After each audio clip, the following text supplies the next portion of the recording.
পিতামাতার 15টা কর্তব্য। কয়টা কর্তব্য?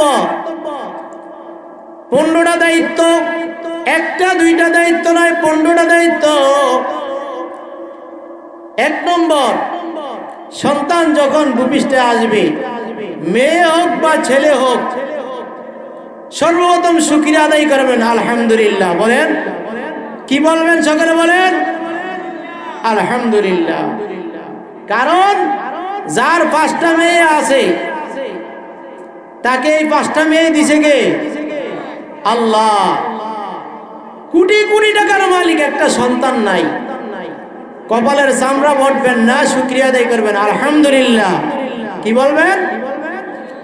যদি ছেলেও হয় আলহামদুলিল্লাহ, মেয়ে হইল আলহামদুলিল্লাহ। তাহলে 1 নম্বর পিতামাতার কর্তব্য হলো, সন্তান যখন ভূপৃষ্ঠে আসবে, ছেলে হোক বা মেয়ে হোক, সর্বপ্রথম মানুষের মালিক আল্লাহ পাক রব্বুল আলামিনের শুকরিয়া আদায় করবেন আলহামদুলিল্লাহ। 2 নম্বর কর্তব্য, বাচ্চা যখন ভূপৃষ্ঠে আসে, জন্মগ্রহণ করে, তখন বাচ্চার কানে আজান দিবেন।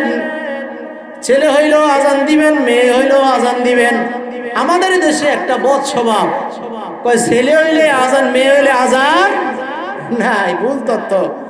এত গাড়াগাড়ি করছি, এখানে অনেকে জানেন কিনা যায় না, আমি কিন্তু রাইটারের কাজ করি আলহামদুলিল্লাহ। শুকরিয়া দান বলি, আমার 4টা বই বাংলা বাজারে আছে। আমি এখনো গাড়িটা পাই না যে মেয়ের ক্ষেত্রে আজান নাই। ছেলে হইলে মেয়ে হইলে আজান দিবেন। এই আজানটা কেমনে আজান দিবেন? মুয়াজ্জিন যেভাবে আজান দেয় এই আজান না, এইভাবে না, কানো ধইরা দিতে হবে না, ইমাম সাহেবকেও ডাকতে হবে না। আপনি আজান পারেন, এভাবে ধরবেন কোলে ধইরা, আল্লাহু আকবার আল্লাহু আকবার আল্লাহু আকবার আল্লাহু আকবার, এই কানে শব্দগুলো শোনাই দিবেন। এই পুরো আজানটা কেমন?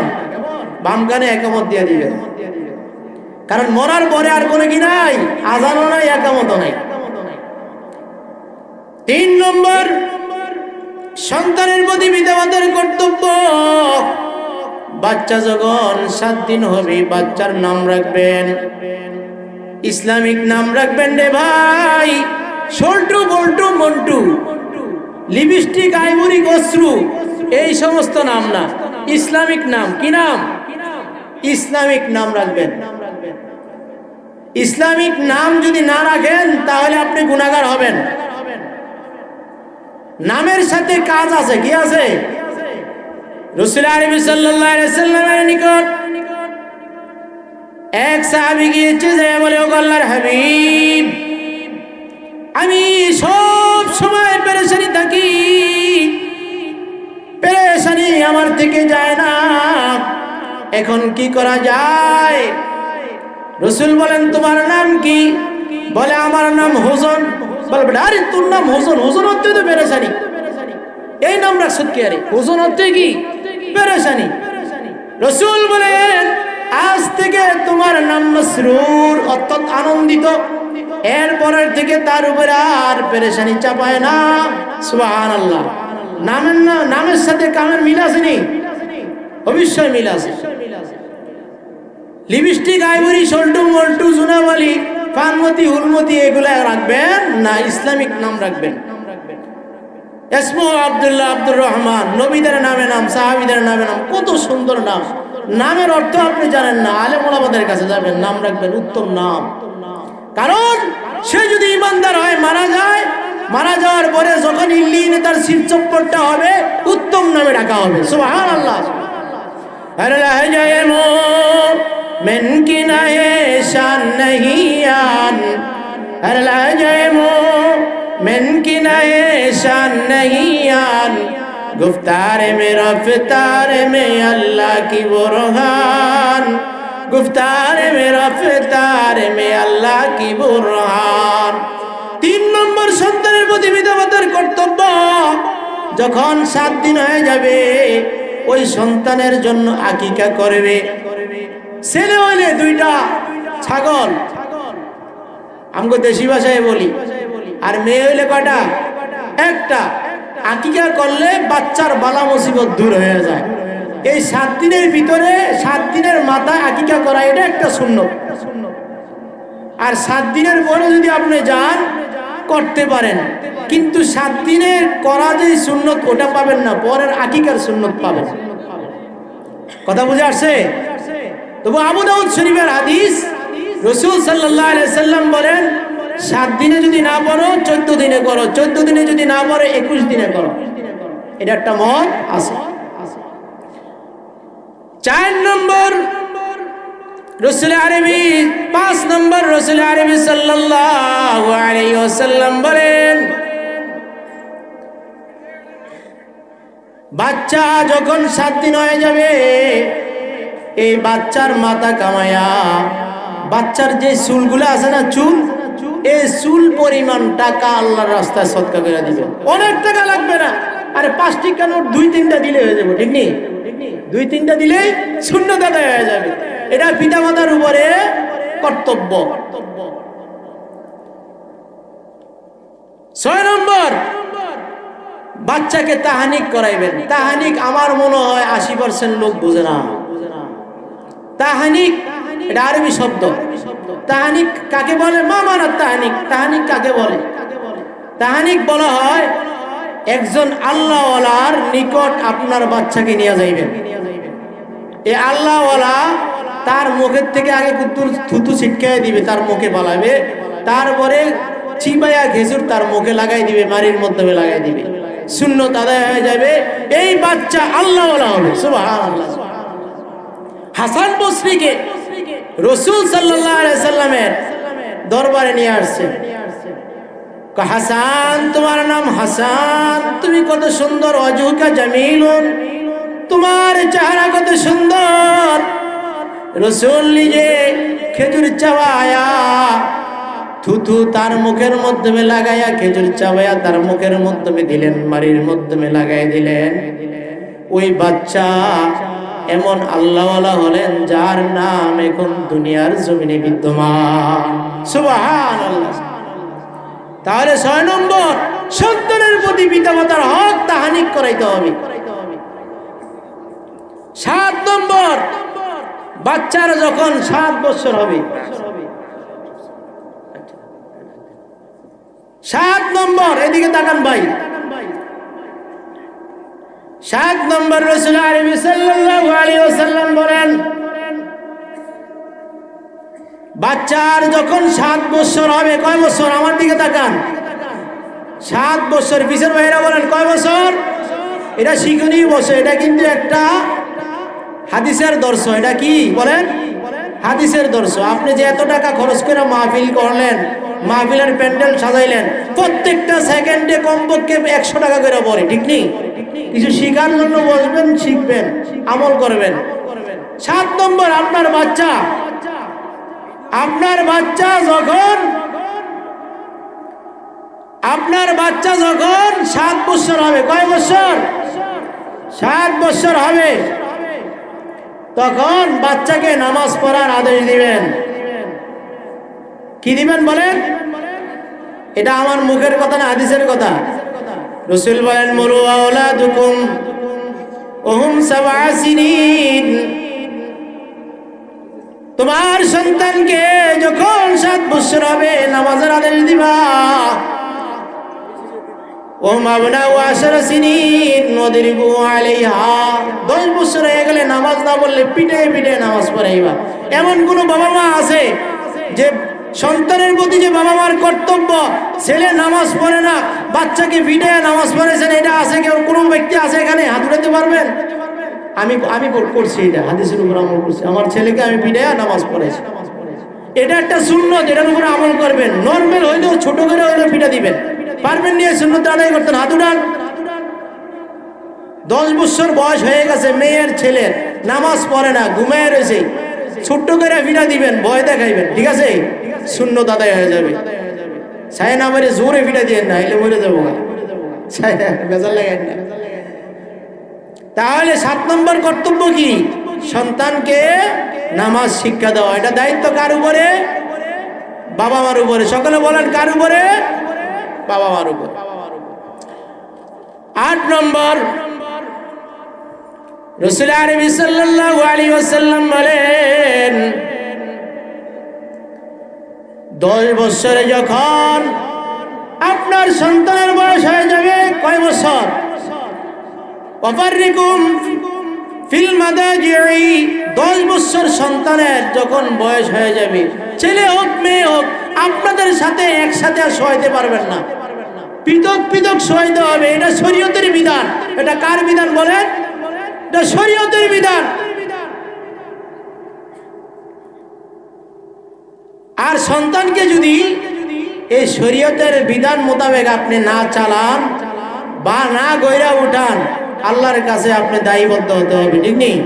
কি কইব? দায়বদ্ধের মাধ্যমে সন্তানে অভিযোগ দিব, রব্বানা আরিনাল লাযাইনি আযাল্লানা মিনাল জিন্নি ওয়াল ইনস ওয়ারসুল মালিক। আল্লাহ, আমার বাবা মায়ের সঠিক শিক্ষা আমাদেরকে দেয় নাই, যার কারণে আমরা পথভ্রষ্ট হয়ে গেছি, আজকে জাহান্নামের পথে পরিচালিত হয়ে গেছি। আমার বাবাকে আমার মাকে দেখে দাও, তাদেরকে পাড়ায়া পাড়ায়া আজকে জাহান্নামে যাব। বলেন নাউজুবিল্লাহ। অতএব সন্তানের উপরে পিতামাতার কর্তব্য, এই বাচ্চাদেরকে আপনি সঠিক শিক্ষা দিবেন। 9 নম্বর, রাসূল আরবি সাল্লাল্লাহু আলাইহি ওয়াসাল্লাম বলেন,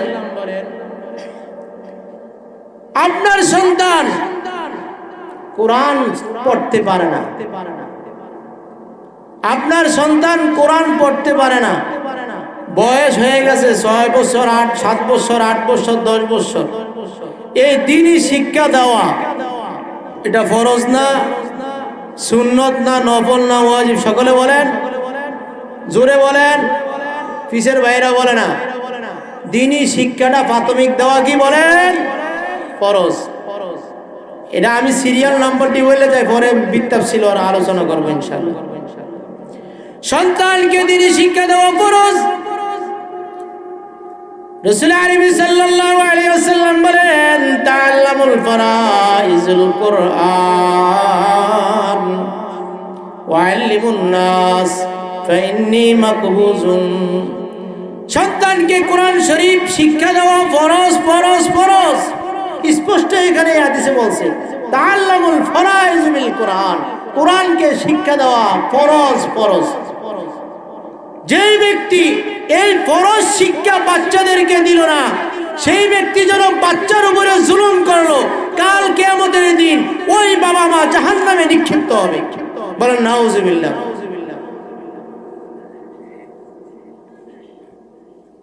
আল্লাহু আকবার। 10 নম্বর, সন্তানের উপরে ইনসাফ করতে হবে। আপনার ছেলে আপনার মেয়ের উপরে ইনসাফ করতে হবে। ইনসাফ কি জিনিস ভাই বুঝি না, লা মালুম, আমরা বুঝি না। ইনসাফ বলা হয় আপনার 5 ছেলে রয়েছে, 3 মেয়ে রয়েছে, সমানভাবে আপনার জায়গা জমিন ফরজ দৃষ্টিতে তাদেরকে দিতে হবে। মেয়েকে আপনি বঞ্চিত করতে পারবেন না। অনেক ভাই আছে মনে করছে যে আমার মেয়েরা তো আছেই, জামাইরা খুব বড় লোক, টাকা পয়সার মালিক, তারপরে না দিলেও চলবো, ছেলেগো নামে লেখা দিই। আচ্ছা, আপনি যদি ছেলেগো নামে লিখে দেন সব, আপনি ইনসাফ করলেন না জুলুম করলেন? বলুন। এত মানুষ, আপনার আওয়াজটা এত সংকীর্ণ দিলেন কেন? এটা জুলুম না, এটা জুলুম, বড় জুলুম। যদি আপনি এই ইনসাফের বিপরীত কাজ করেন, কাল কিয়ামতের দিন আল্লাহর আসামির কোনায় আপনি দণ্ডায়মান হতে হবে। এটা সন্তানের উপরে পিতামাতার কর্তব্য, সঠিকভাবে ইনসাফের দৃষ্টিতে তার জায়গা জমিন ওয়ারিস সূত্রে বন্টন করে দিয়ে যাওয়া। 11 নম্বর, সন্তানের উপরে পিতামাতার কর্তব্য, ছেলে যদি বালেগ হয়ে যায়, মেয়ে যদি উপযুক্ত হয়ে যায়, বালেগ হয়ে যায়, প্রাপ্তবয়স্ক হয়ে যায়, ছেলেকে বিবাহ শাদী করানোর ব্যবস্থা করা, মেয়েকেও বিবাহ শাদী দেওয়ার ব্যবস্থা করা। এখানে আইসা একটা দুর্বলতা, কয় ছেলে যেটার মতন এটা হোক, মাইয়াটারে বিয়া আগে দিতে হইব, ঠিক নেই? কি কয় মাইয়াটারে আগে বিয়া দিতে হইব, ছেলে জমিকা ওদের এমকা যায় না। না, আপনার ছেলে প্রাপ্তবয়স্ক পৌঁছেছে, সে গুনার কাজে লিপ্ত হওয়ার আশঙ্কা রয়েছে, তাকেও বিবাহ শাদী করাইতে হবে। আপনার উপযুক্ত মেয়েকেও বিবাহ দেওয়ার চেষ্টা বিক্রি করতে হবে। কি বলেন, ঠিক কিনা ভাই? সকলে উচ্চ সুরে মোহাম্মত একটু জিকির করেন, লা ইলাহা লা ইলাহা ইল্লাল্লাহ, লা ইলাহা লা ইলাহা। গরম পানি আছে না? এদিকে লা ইলাহা ইল্লাল্লাহ মুহাম্মাদুর রাসূলুল্লাহ সাল্লাল্লাহু আলাইহি ওয়াসাল্লাম। ছেলে সন্তান যদি বেলাইনে জায়গা বালেগ হওয়ার পরে আপনার উপযুক্ত মেয়ে, প্রাপ্তবয়স্ক মেয়ে, প্রাপ্তবয়স্ক ছেলে আপনার কন্ট্রোলের বাইরে, এখন কি করবেন? বাপমার উপরে কর্তব্য হচ্ছে দোয়া করা। কি দোয়া? রব্বানা হাব লানা মিন আজওয়াজিনা যুররিয়াতিনা কুররাতা আয়ুনিন ওয়াজআলনা লিল মুত্তাকিনা ইমামা। এই দোয়াটা করবেন ইনশাআল্লাহ। যদি আপনি 21 দিন পর্যন্ত এই আমলটা করেন, আপনার ছেলে যে আপনার কথাই শোনে না, আপনার উপযুক্ত মেয়ে যে আপনার কথাই শোনে না, ইনশাআল্লাহ নিয়ন্ত্রণে চলে আসবে। সুবহানাল্লাহ। 12 নম্বর, পিতামাতার উপরে সন্তানের কর্তব্য। বাবা মা আগে ভালো হইতে হবে। কথা বুঝছেন? আপনি ভালো না, কিন্তু আপনার ছেলের থেকে ভালোর আশা করা এটা ভুল না? এটা ভুল ধারণা না নাকি? এটা ভুল ধারণা না, ভুল ধারণা। আপনি পেঁপে গাছ লাগাইছেন, আপনি তো এখানে কাঁঠালের কুশ খাইতে পারবেন না। আপনি ভালো হতে হবে, আপনার স্ত্রী ভালো হইতে হবে, তাহলে আপনার সন্তান ভালো হবে। আপনি পাঠাইছেন, আপনার সন্তানকে বলছেন যাও বাবা আকিস বিড়ির প্যাকেট লইয়ে আইও, সে গেছে একটা টানতে টানতে আইসা পড়ছে, তা আমার বাবায় খায় কি সুন্দর করে, আমিও খাই। আচ্ছা বলেন, এই সন্তান কে কে শিক্ষা দিল এটা? বলেন বাবায়। বাবা মদ খায়, গাঞ্জা খায়, নামাজ পড়ে না, ছেলেকে বলে নামাজ পড়তো, তো ওই সন্তান গাঞ্জা মদ খাবে না নাকি? অবশ্যই খাবে। বাবা মা নামাজ পড়ে না, সন্তান কি নামাজ পড়বে? এখন যদি আপনি সমাজে হাজারো অভিযোগ দেন যে আমার ছেলে নামাজ পড়ে না, গাঞ্জা খায়, মদ খায়, আর আপনি তো শিখাইলেন। শিখাইছেন কে? আপনি শিখাইছেন। অতএব রাসূল আরবি সাল্লাল্লাহু আলাইহি সাল্লাম বলেন, হে সাহাবায়ে কেরাম, সন্তানের উপরে পিতামাতার কর্তব্য হলো পিতামাতা ভালো হতে হবে, তাহলে সন্তান ভালো হবে। যদি বীজটা ভালো হয় তাহলে ফলটাও কি হবে? পুষ্ট হবে, ভালো হবে। বীজ ভালো না হলে ফল ভালো হবে না। 13 নম্বর, রাসূল আরবি সাল্লাল্লাহু আলাইহি ওয়াসাল্লাম বলেন, ছেলে মেয়ে বালেগ হওয়ার আগ পর্যন্ত, অর্থাৎ প্রাপ্ত বয়স্ক পৌঁছার আগ পর্যন্ত ওই সন্তানের খাওয়া দাওয়ার খরচ, থাকার খরচ সব কিছু বাবা মা বহন করতে হবে। এটা সন্তানের উপরে পিতামাতার কর্তব্য। আমার কথা বুঝেনি ভাই? এটা আমি লেখা নিয়ে আসছি, যদি আমার খেয়াল না থাকে। 15 নম্বর না 14 নম্বর? 14 নম্বর, রাসূল আরবি সাল্লাল্লাহু আলাইহি সাল্লাম বলেন, সন্তানের জন্য বদদোয়া করা যাবে না, কারণ পিতামাতার দোয়া লেগে যায়। কি করে বলেন? গুল্লি মিস হইতে পারে, নেককার পিতামাতার দোয়া সন্তানের উপরে লেগে যায়।